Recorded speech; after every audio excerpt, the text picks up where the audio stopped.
ছেলে রইবে রে রোজ তোরা চুলের ছায়ায়।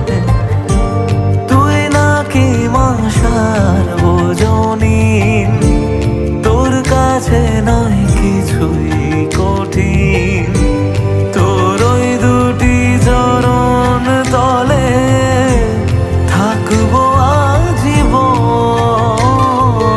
শ্যামা মা তোর চরণ ধরে থাকতে দিস রে জনম ভরে আমার।